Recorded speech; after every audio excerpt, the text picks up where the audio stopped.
These next few videos are fillers, and the reason for that is because the fit out has been delayed for whatever reason.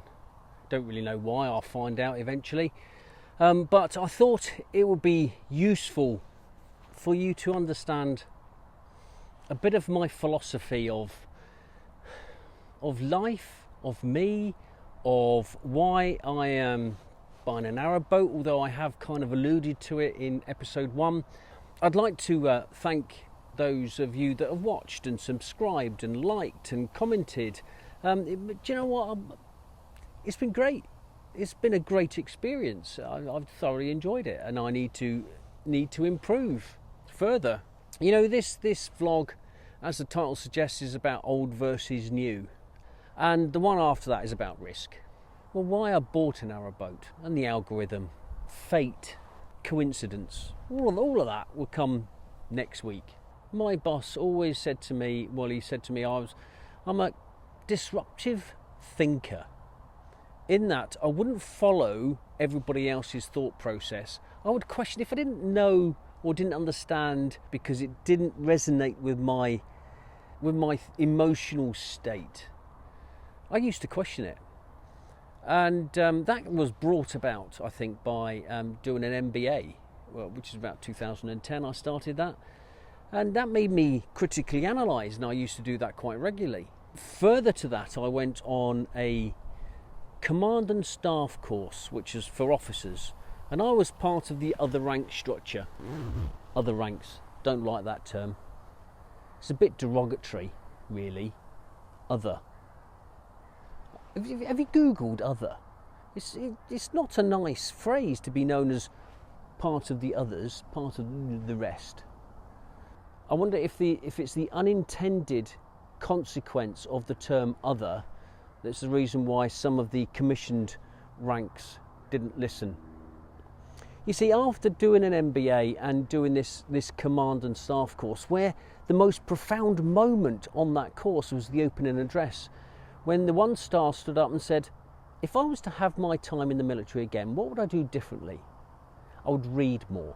If I was to read 15 minutes of useful articles every day, think with your newfound knowledge how your decision-making process would change, and then consider what would happen after a full career. I used to share my opinion with the 1 and 2 stars, and often I would say, we ought to be run more like a business in the military, because some of those decisions wouldn't go well in business terms. And they would retort, well, we're not a business, Mr. Mears, we are in the military. We are in the business of defending this country at cost. That's a business. That recently has been given credibility on an article that's been written in Spectator magazine, albeit 6 or 7 years after I was chopsing off to 1 and 2 stars. But you know, that's the way it goes. So this vlog, old versus new, it's a little bit of me analysing, because it's not just about the boat, it's about the lifestyle. And I think the lifestyle that people are hanging on to currently, I don't know, ethical way of life. They want to be, I think the term is, in pursuit of happiness.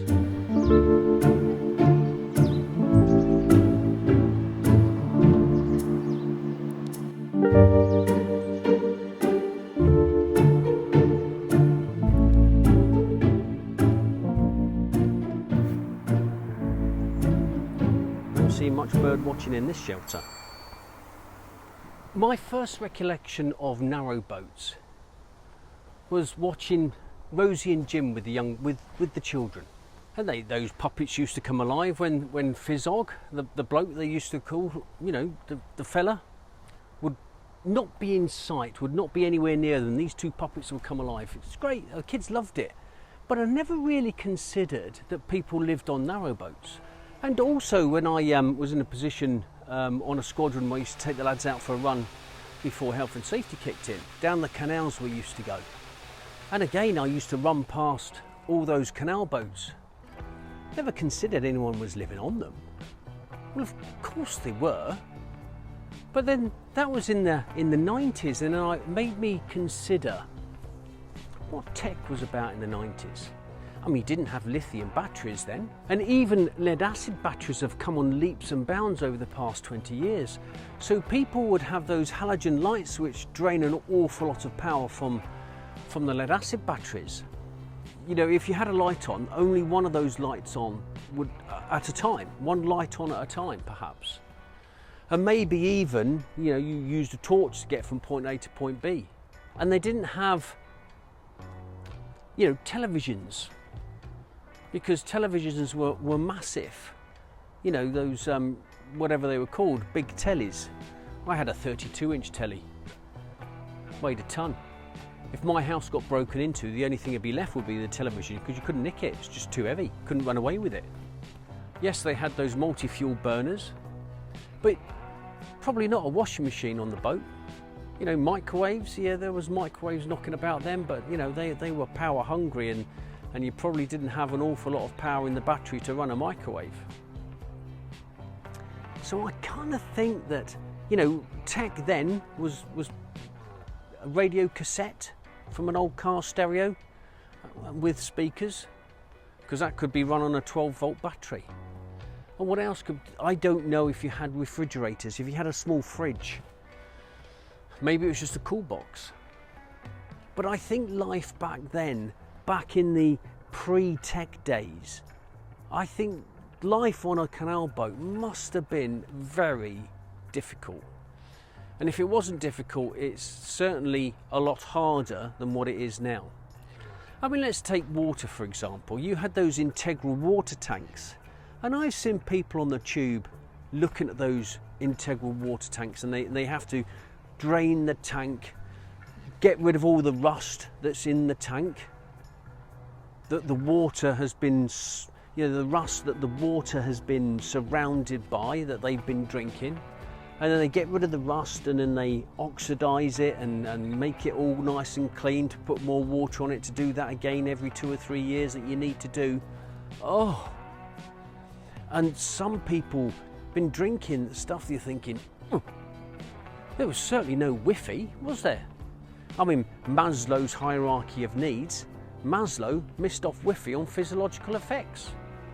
I mean, you know, there's air, water, food, clothing, basic shelter, physiological effects.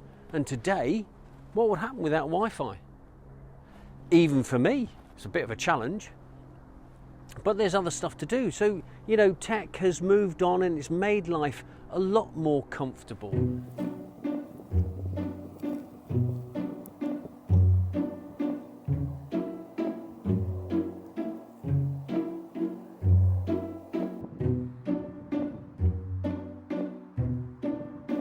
What about the good stuff? Okay, let's use Maslow as a handrail. Water. Now we have stainless steel tanks. No longer is there a requirement to drink rust-coloured tasting water. Fantastic. And now we have air. Okay, one would argue that perhaps 20, 30 years ago air quality was better. Discuss. And food.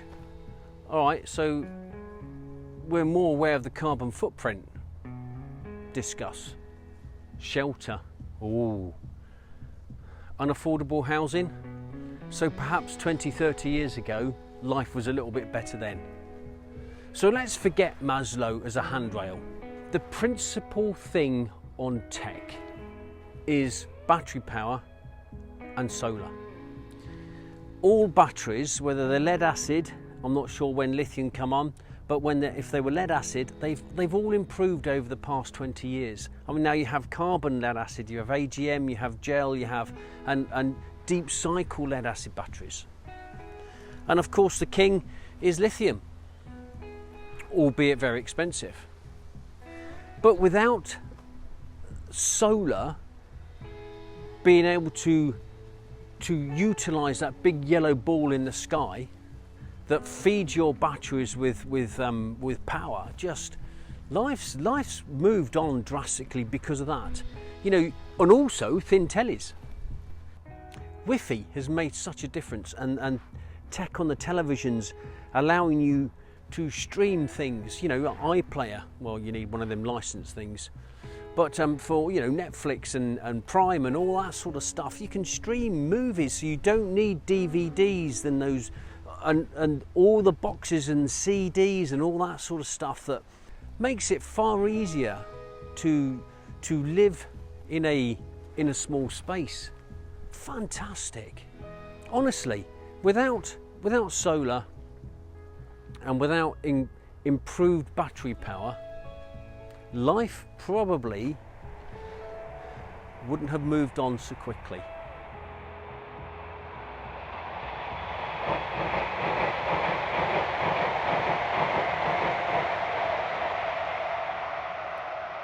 If you're buying new or you're buying old, cost is the differentiation I think that needs to be considered. If I was to find a boat that met my requirements, do you know, I nearly found one, but of course I never had the money. And money is a key factor. You need to compromise an awful lot if you're buying a pre-loved boat or pre-owned boat. If you're buying second-hand, if you're buying pre-owned, the key word is pre-loved and requirements, although pre-loved is 2 words. If the boat's been looked after and you've kind of got almost everything you've asked for on a boat, then why buy new? Trouble is, you have to. It's a risk again with buying an older boat, because there's plenty of people out there who are living the experience of having an older boat.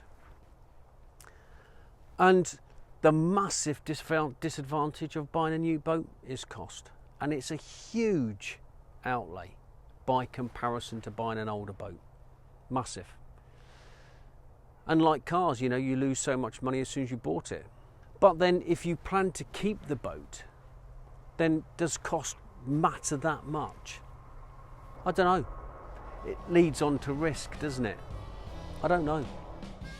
If you like some more of this stuff, I'm me ranting, discussing stuff, happy to do it. When I get out on those canals, I want to be living the life out there. I want to be doing what the people do on those canals. I'm looking forward to it. I know there's going to be some negatives. I know there's going to be some stuff that I'm not going to like. I'm going to try and buy into the culture. I'm going to try and do all that sort of stuff. And I know it's not going to be easy to start off with. It's still happening. Just got to wait for the fit out to start. Thanks for watching. Thanks for subscribing.